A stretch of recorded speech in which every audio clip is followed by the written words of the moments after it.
دین اسلام میں صدقہ ہر اس عمل کو کہا جاتا ہے جو اللہ کی رضا کے لیے کیا جائے، چاہے وہ مال ہو، وقت ہو، محنت ہو یا مسکراہٹ۔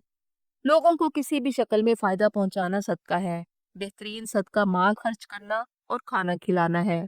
صحیح بخاری کی روایت ہے، ایک دفعہ حضرت اسما رضی اللہ عنہا رسول کریم کی خدمت میں حاضر ہوئی تو آپ صلی اللہ علیہ وآلہ وسلم نے فرمایا، مال کو ذخیرہ نہ کرو ورنہ اللہ تعالیٰ بھی تم سے مال روک لے گا۔ جو طاقت ہے تھوڑا خرچ کرو۔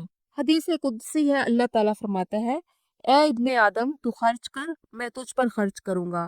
صحیح بخاری میں روایت ہے، رسول کریم صلی اللہ علیہ وآلہ وسلم نے فرمایا کہ ہر دن جس پر لوگ صبح کرتے ہیں 2 فرشتے اترتے ہیں۔ ایک فرشتہ دعا کرتا ہے، اے اللہ خرچ کرنے والے کے مال میں اضافہ کر۔ دوسرا کہتا ہے، اے اللہ اسے روک لے جو روکتا ہے، یعنی جو صدقہ نہیں کرتا اس کے لیے فرشتے بد دعا کرتے ہیں۔ اللہ تعالیٰ نے مال خرچ کرنے کا اتنا اجر و ثواب رکھا ہے جو کسی اور عبادت کا نہیں۔ قرآن حکیم کے مطابق اللہ کے راستے میں خرچ کرنے کا اجر 700 گنا ملے گا۔ یہ موت سے پہلے ایک انویسٹمنٹ ہے جو سب نے کرنی ہے۔ عام طور پر یہ غلط فہمی پائی جاتی ہے کہ صرف امیر خرچ کرے، جبکہ قرآن حکیم میں اللہ تعالیٰ فرماتے ہیں وَمِمَّا رَزَقْنَاهُمْ يُنْفِقُونَ، اور جو کچھ ہم نے دے رکھا ہے اس میں سے خرچ کرتے ہیں۔ یہی صحابہ کرام کا طرز عمل تھا، اگر کوئی انہیں کچھ دے دیتا تو دوسرے کی طرف لوٹا دیتے تھے، اس لیے کہ وہ جانتے تھے کہ آخرت میں 700 گنا اجر ملنے والا ہے۔ دین اسلام کی خوبصورتی دیکھیے، اللہ تعالیٰ فرماتا ہے کہ تم غریب مسکین پر خرچ کرو گے تو تم اپنے رب کو اچھا قرض دو گے، پھر اللہ اسے دگنا کر کے واپس کرے گا۔ اللہ کے راستے میں صدقہ دینے سے مال کبھی کم نہیں ہوتا بلکہ بڑھتا ہے۔ مومن کو ترغیب تو یہ دی گئی ہے کہ تم نیکی کو ہرگز اس وقت تک نہیں پہنچ سکتے جب تک تم وہ چیز خرچ نہ کرو جو تمہیں سب سے زیادہ پسند ہو۔ حضرت انس بن مالک رضی اللہ عنہ بیان کرتے ہیں کہ حضرت ابو طلحہ رضی اللہ عنہ انصار میں سب سے زیادہ مالدار تھے۔ ان کا ایک کھجوروں کا محبوب باغ بیروہا تھا جو مسجد نبوی کے سامنے تھا۔ رسول کریم صلی اللہ علیہ وآلہ وسلم اس باغ میں تشریف لے جاتے اور اس کا میٹھا پانی پیتے تھے۔ جب قرآن میں اپنی محبوب ترین چیز اللہ کی راہ میں خرچ کرنے کا حکم نازل ہوا تو حضرت ابو طلحہ رسول کریم کی خدمت میں حاضر ہوئے اور عرض کیا، یا رسول اللہ، میرا سب سے محبوب مال میرا باغ بیروہا ہے اور میں اسے اللہ کی رضا کے لیے صدقہ کرتا ہوں۔ آپ جہاں مناسب سمجھیں اسے خرچ فرما دیں۔ رسول کریم صلی اللہ علیہ وآلہ وسلم نے فرمایا، واہ، یہ تو بہت نفع والا مال ہے، یہ تو بہت نفع بخش مال ہے، میری رائے ہے کہ تم اسے اپنے قریبی رشتہ داروں میں تقسیم کر دو۔ حضرت ابو طلحہ رضی اللہ عنہ نے وہ باغ اپنے رشتہ داروں میں تقسیم کر دیا۔ ایک دفعہ صحابہ کرام نے رسول کریم صلی اللہ علیہ وآلہ وسلم سے عرض کی، یا رسول اللہ، جس کے پاس صدقہ کرنے کے لیے مال نہ ہو وہ کیا کرے؟ آپ نے فرمایا، وہ ہاتھ سے محنت کرے، خود بھی فائدہ اٹھائے اور خیرات بھی کرے۔ صحابہ نے عرض کیا کہ اگر یہ بھی نہ ہو سکے تو آپ صلی اللہ علیہ وآلہ وسلم نے فرمایا، اچھی باتوں پر عمل کرے اور بری باتوں سے پرہیز کرے، یہ بھی صدقہ ہے۔ مسلم شریف کی ایک روایت کے مطابق سبحان اللہ، الحمدللہ، اللہ اکبر اور لا الہ الا اللہ کہنا بھی صدقہ ہے۔ ایک حدیث قدسی ہے کہ اگر کوئی مسلمان اپنے بھائی کی ضرورت پوری کرنے میں لگا ہے تو اللہ اس کی ضرورت پوری کرنا شروع کر دے گا۔ صدقے کی راہ میں بڑی رکاوٹ انسان کا نفس ہے۔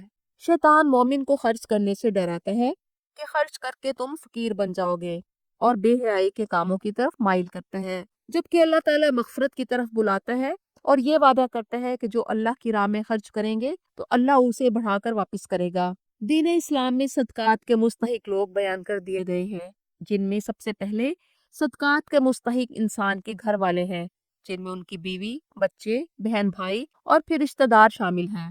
طبرانی کی روایت ہے، نبی کریم صلی اللہ علیہ وآلہ وسلم نے فرمایا کہ جو شخص اس بات کو پسند کرے کہ اس کی عمر میں اضافہ ہو، رزق میں وسعت ہو اور بری موت سے اللہ اسے بچا لے تو وہ صلہ رحمی کرے۔ دوسرے نمبر پر صدقات کے مستحق یتیم اور بیوہ عورتیں ہیں جو معاشرے کا کمزور ترین طبقہ ہے۔ ایک دفعہ رسول کریم نے فرمایا، میں اور یتیم کی کفالت کرنے والا جنت میں اس طرح ہوں گے۔ نبی کریم صلی اللہ علیہ وآلہ وسلم نے ہاتھ کی 2 انگلیاں ملا کر دکھائیں۔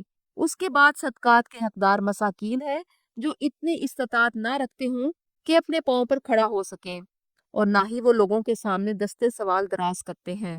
قرآن پاک میں ہے کہ تم انہیں ان کے چہروں سے پہچان لوگے، وہ لوگوں سے چمٹ کر سوال نہیں کرتے، اس کے بعد مسافر صدقات کے زیادہ حقدار ہے۔ ہو سکتا ہے وہ مالی طور پر مستحکم ہوں، لیکن دوران سفر ان کی ضروریات پوری کرنا باعث اجر و ثواب ہے۔ اس کے بعد صدقات کے مستحق سوال کرنے والے ہیں جو مجبوری کے تحت سوال کر بیٹھے۔ جہاں اسلام ایک طرف اوپر والے ہاتھ کو نیچے والے ہاتھ سے بہتر قرار دیتا ہے اور ہاتھ پھیلانے سے منع کرتا ہے، وہاں جو مجبوراً سوال کر بیٹھتے ہیں، چاہے وہ گھوڑے پر سوار ہو کر آئے، اسے دینے کا حکم دیا گیا ہے۔ ہو سکتا ہے اس کی کوئی ایسی ضرورت ہو کہ وہ سوال کرنے پر مجبور ہوا۔ اس کے بعد غلاموں کو خرید کر آزاد کرنا ایک بہت بڑا صدقہ ہے۔ آج کے دور میں معلوم ہو گیا کہ کچھ معصوم لوگ قید ہیں، تو ان کو ان کا ہرجانہ دے کر یا ان کا جرمانہ دے کر رہا کرایا جا سکتا ہے، یا کسی مقروض کا قرض ادا کیا جا سکتا ہے تاکہ وہ قرض سے خود کو آزاد کر کے اپنے پاؤں پر کھڑا ہو سکے۔ اس کے علاوہ صدقات دینی اداروں میں پڑھنے والے طلباء و طالبات کی ضروریات پر خرچ کر سکتے ہیں۔ اسکولوں میں پڑھنے والے بچوں کی فیس وغیرہ کی ادائیگی کی جا سکتی ہے، اور یہ تمام صدقات نیک نیتی سے دینا چاہیے۔ اگر نیت بدل جائے تو رقم صدقہ نہیں رہتی، صرف خرچ بن جاتی ہے۔ بخاری کی روایت کے مطابق نبی کریم صلی اللہ علیہ وآلہ وسلم نے فرمایا، وہ شخص افضل ہے جو اس طرح صدقہ دے کہ بائیں ہاتھ کو خبر نہ ہو۔ حلال کمائی سے صدقہ دینا چاہیے کیونکہ اللہ پاک ہے اور پاک ہی قبول کرتا ہے۔